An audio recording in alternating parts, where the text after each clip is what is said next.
বিসমিল্লাহির রহমানির রহিম। সম্মানিত সুধী সকলকে আসসালামু আলাইকুম। আশা করছি সকলে ভালো আছেন এবং সুস্থ আছেন। আমরা উপস্থিত হয়েছি আপনাদের ছোট সময়রা যারা আমাদের চতুর্থ শ্রেণীতে পড়াশোনা করছে তাদের আজকের যে আলোচনা সেটি হলো চতুর্থ শ্রেণীর জন্য ইংরেজি প্রথম সাময়িক পরীক্ষার প্রস্তুতি হিসেবে আমরা একটি সরাসরি স্কুল পরীক্ষার প্রশ্ন দেখাতে চেষ্টা করছি। আশা করছি আমরা প্রথম থেকে শেষ পর্যন্ত ভিডিওতে সময় দেব। তো কিছু কম বেশি হতে পারে, যেহেতু আমরা এখানে দেখতে পাচ্ছি যে ফার্স্ট টার্ম এক্সামিনেশন এবং এখানে ক্লাস 4 সেট বি। তো বির ক্ষেত্রে আমরা কিছুটা কম বেশি দেখতে পারি। আর যারা সেট এ পেয়েছিল তাদের সরাসরি স্কুল পরীক্ষার প্রশ্ন যেভাবে আমাদের প্রাইমারি স্কুলের হয়ে থাকে, অথবা আমাদের দুই একটি প্রশ্ন কম বেশি হতে পারে। তারপর আমরা একটু দেখিয়ে নেব যে আসলে আমাদের পুরো বিষয়গুলো কেমন। তো আমরা আজকে এখানে যে বিষয়টি পেয়ে যাচ্ছি প্রথমেই, যে একটি প্যাসেজ বা টেক্সট, সেখান থেকে আমাদের 4টি প্রশ্নের এখানে আমরা বিষয় পেয়ে যাব। তো read the passage and answer the questions নং 1, 2, 3 and 4। তো এখানে একটা প্যাসেজ দেখতে পাচ্ছি, সেটি হলো Farzana and Jamil are from Kushtia. এই প্যাসেজটি আমরা সুন্দরভাবে আমাদের ছোটো সময়দেরকে শিখিয়ে রাখার পাশাপাশি অন্যান্য যে টেক্সট বা প্যাসেজগুলো রয়েছে সেখান থেকে আমাদের এই 4টি প্রশ্নের ধরন আমরা শেখাতে পারি। তো নাম্বার 1-এ রয়েছে ফিল ইন দ্য গ্যাপস। এখানে ফিল ইন দ্য গ্যাপস রয়েছে এবং বক্সে কিছু ওয়ার্ড দেওয়া রয়েছে। সেই ওয়ার্ডগুলো থেকে আমাদের ছোটো সময় থেকে এখানে শূন্যস্থান হিসেবে আমাদেরকে পূরণ করতে হবে বা ফিল ইন দ্য গ্যাপসটি পূরণ করতে হবে। যে কোনো প্রশ্ন বা যে কোনো বিষয়ের উপরে আপডেট পেতে সরাসরি কল বা মেসেজ দিয়ে আপনারা এই নম্বরে রাখতে পারেন, আমাদের হোয়াটসঅ্যাপ নাম্বার। আশা করছি আপনারা আপনার ছোট্ট সময়তে আরও অন্যান্য বিষয়গুলো আপডেট পেয়ে যাবেন। আচ্ছা, এখানে দেখতে পাচ্ছি ABCD পর্যন্ত আমরা দেখতে পাচ্ছি এখানে শূন্যস্থান হিসেবে দেওয়া রয়েছে। এগুলো সুন্দরভাবে শেখানোর চেষ্টা করবেন। এবং নাম্বার 2-এ যেটি রয়েছে সেটি হলো আমাদের ট্রু অর ফলস। ট্রু হলে তারা টি লিখবে এবং ফলস হলে এফ লিখবে, সেটি এখানে বলা হয়েছে। এবং এখানে আমরা নাম্বার 1-এ পেয়ে যাব হলো 5 নম্বর 5টির জন্য, এবং নাম্বার 2-এ 5টির জন্য পেয়ে যাব 5 নম্বর। তো এখানে দেখতে পাচ্ছি ABC, বাকি অংশটুকু দেখতে অবশ্যই আমাদের সঙ্গে থাকবেন। এবং আমরা আজকে মূলত 11টি বিষয় আমরা প্রথম থেকে শেষ পর্যন্ত দেখিয়ে দেওয়ার চেষ্টা করবো। আশা করছি আমরা সুন্দরভাবে এইভাবে বাসা থেকে প্রস্তুতি নিলে অবশ্যই আমাদের ছোটো সময় পরীক্ষায় গিয়ে সুন্দরভাবে পরীক্ষা দিতে পারবে। চলুন দেখে নেই বাকি অংশটুকু। যারা আমাদের ভিডিওটি আজকে একেবারে প্রথম দেখছেন, অন্যান্য আপডেটগুলো পেতে অবশ্যই চ্যানেলটি সাবস্ক্রাইব করবেন পরবর্তী আপডেট পাওয়ার জন্য। যারা পূর্ব থেকে রয়েছেন সকলকে জানাচ্ছি অসংখ্য ধন্যবাদ। তো এখানে আমরা দেখতে পাচ্ছি যে ওই পাশে ABC পর্যন্ত ছিল, এখানে DE রয়েছে। এবং নাম্বার 3-তে রয়েছে আমাদের আনসার দ্য ফলোয়িং কোশ্চেন্স। এখানে 5টির জন্য আমাদের রয়েছে 3 নম্বর করে 15 নম্বর। তো এখানে ABCD আমাদের এই পর্যন্ত দেওয়া রয়েছে। নাম্বার 4-এ যেটি রয়েছে সেটি হলো আমাদের কম্পোজিশন রয়েছে, শর্ট কম্পোজিশন। এখানে রয়েছে your family, about your family সম্পর্কে। এবং নাম্বার 5-এ রয়েছে column A, column B, column A, column B। এগুলো আমরা সুন্দরভাবে দেখে নেব এবং এর পাশাপাশি আরও অন্যান্য বিষয়গুলো সুন্দরভাবে আমরা বিভিন্ন মডেল থেকে, বিভিন্ন গাইড থেকে, বিভিন্ন টিচারের সহযোগিতা নিয়ে অন্যান্য বিষয়গুলো শিখে রাখার চেষ্টা করব। নাম্বার 6-এ রয়েছে rewrite the sentences using capital letter and punctuation marks where necessary. তো এখানে আমাদের সেন্টেন্সগুলো রয়েছে। এখানে কোথায় দাড়ি কমা বা এ ধরনের বিষয়গুলো বসবে সেই বিষয়গুলো তারা যেন সুন্দরভাবে লিখতে পারে। কোথায় কোথায় আমাদের প্রবলেমগুলো রয়েছে সেগুলো তারা খুঁজে বের করে তারা এগুলো সুন্দরভাবে লিখবে। আচ্ছা, নাম্বার 7-এ রয়েছে match the information in column A with the information in column B। Column A, column B আবারও রয়েছে, সুন্দরভাবে এগুলো তারা লিখবে। এবং এখানে আমাদের যে বিষয়টি সেটি হলো যে আমাদের এই কলাম A-তে 5টি দেওয়া থাকছে এবং আমাদের এই কলাম B-তে কিন্তু আমাদের 2-1টা বেশি থাকে। তো সেই বিষয়গুলো একটু আমরা খেয়াল করবো। ঠিক এখানেও আমাদের ওই একই বিষয় রয়েছে।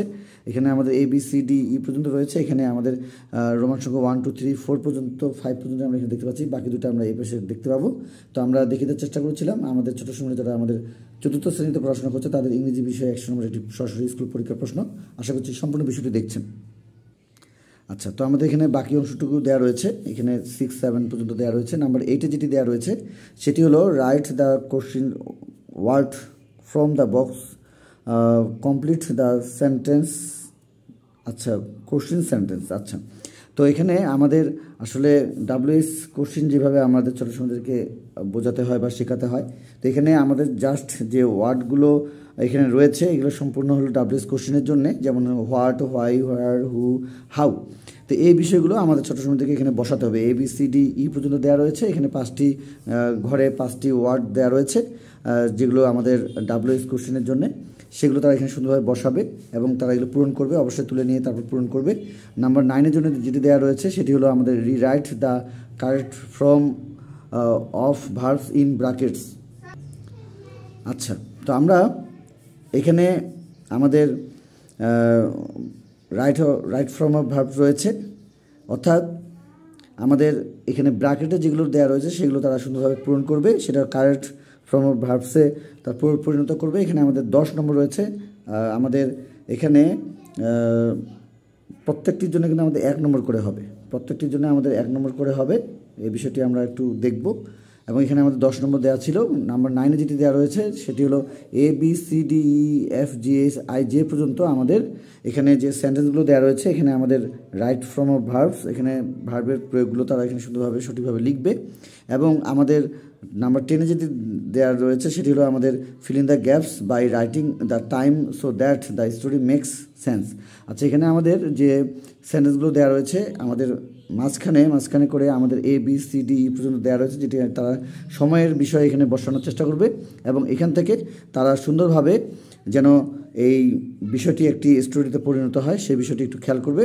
এবং আমরা দেখে দেওয়ার চেষ্টা করছিলাম নাম্বার 11-এ, suppose you are Farhat, your friend Lija wants to know about your family. Now write a letter to your friend about your family. আচ্ছা, তো এখানে একটি আমাদের চিঠি দেওয়া রয়েছে বা পত্র। তো এই পত্র যেভাবে লেখার যে বিষয়টি সেটি আমরা সুন্দরভাবে শেখানোর চেষ্টা করব। এবং আমরা আমাদের ছোট সহপাঠীদের সুন্দরভাবে এইভাবে প্রত্যেকটি বিষয় আলোচনা করব, তারা যেন এই প্রশ্নপত্র দেখে এইভাবেই প্রত্যেকটি অংশ দেখে তারা পরীক্ষা দিতে পারে। এবং আমরা আবারও আরেকটু সময় নেব আপনাদের কাছে, তারপরে আপনারা আমাদের আজকের এই ভিডিওটি দেখে প্রস্তুতি নেবেন। তো চলুন দেখে নিই, আমরা আরেকটু কথা বলছি আপনাদের সঙ্গে। তো আমাদের যে এই প্যাসেজ বা যে টেক্সট থাকছে সেটি এখানে আমরা যে ফারজানা জামিল পেয়েছি, আরও যে তাদের যে অন্যান্য বিষয়গুলো রয়েছে সেই বিষয়গুলো থেকে বা যে সেইগুলো টেক্সট বা সেই ডায়লগ বা সেই প্যাসেজ থেকে আমরা মূলত এই 4টি বিষয় কিন্তু খেয়াল করব। এবং এই আজকে যে প্রশ্নপত্রটা আমরা পেয়েছি এটি সরাসরি পরীক্ষা বা স্কুল পরীক্ষার প্রশ্ন হলেও এটাকে সরাসরি আমরা প্রশ্নপত্র হিসেবে নেব না। আমরা সুন্দরভাবে এ ধরনের মডেল টেস্টগুলো বিভিন্ন জায়গা থেকে পাওয়া যায়, বিভিন্ন জায়গা থেকে সংগ্রহ করতে পারবেন। সেইখান থেকে আপনারা আরও যে তাদের যে টেক্সটগুলো রয়েছে সেগুলো সুন্দরভাবে আমরা তাদেরকে শেখানোর চেষ্টা করব। এবং এখানে আমাদের কিছু কম বেশি হতে পারে, যেমন এখানে আমাদের নাম্বার 1-এ আমাদের মাল্টিপল চয়েস বা আমাদের যে বিষয়টি থাকে সেটি হলো, যেমন আমরা এর আগে আপনাদের অন্যান্য বিষয়গুলো নিয়ে কাজ করেছি, সেখানে আমরা পেয়েছিলাম হলো চুজ দ্য কারেক্ট আনসার। তো এখানে ফিল ইন দ্য গ্যাপস রয়েছে, তো দুটির মধ্যে যে কোনো একটি আসতে পারে। তো আমরা সেই বিষয়গুলো খেয়াল করব এবং সেই অনুযায়ী আমরা এই যে টেক্সট বা প্যাসেজ বা ডায়লগুলো রয়েছে সেগুলো তাদের প্রথম প্রান্তিক মূল্যায়নের জন্য বা প্রথম সমীক্ষার জন্য যা যা রয়েছে সেখান থেকে আমরা তাদেরকে আলোচনা করার চেষ্টা করব। এবং এটাকে সরাসরি প্রশ্ন না ভেবে একটি সাজেশন বা এই ধরনের বিষয় ভেবে আমরা আমাদের ছোটো সময়দেরকে বাসা থেকে প্রচুর পরিমাণে মডেল টেস্টগুলো নেব এবং এই অনুযায়ী বাসা থেকে প্রস্তুতিগুলো নিয়ে তাদেরকে পরীক্ষা অংশগ্রহণ করার চেষ্টা করব। তো দেখিয়ে দেওয়ার চেষ্টা করেছিলাম যারা আমাদের 4র্থ শ্রেণীতে পড়াশোনা করছে 2025 সালে, তারা কিভাবে ইংরেজি পরীক্ষায় অংশগ্রহণ করবে, কিভাবে একটি সরাসরি স্কুল পরীক্ষার প্রশ্ন দেখবে। তার কারণে আমাদের আজকে আলোচনা, অবশ্যই আমরা এইভাবে তাদেরকে প্রস্তুতি নেওয়ার চেষ্টা করে আপনাদের দেওয়া যে হোয়াটসঅ্যাপ নাম্বার আমরা যেটি বলেছি সেখানে আপনারা অবশ্যই নক করবেন। আমরা আমাদের সাধ্যমতো আপনাদেরকে প্রত্যেকটি বিষয় বা প্রত্যেকটি আপডেট নেওয়ার চেষ্টা করব এবং আপনাদেরকেও দেওয়ার চেষ্টা করব। এবং আপনাদের জায়গায় যে প্রশ্নগুলো হয়ে থাকে বা পরীক্ষা হয়ে থাকে সেগুলো আপনারা আমাদেরকে জানাতে পারেন। তো আজকে এই পর্যন্ত সকলে সুস্বাস্থ্য কামনা করে, আপনাদের ছোট সময়তে সুস্বাস্থ্য কামনা করে আজকের মতো বিদায় নিচ্ছি। খোদা হাফেজ।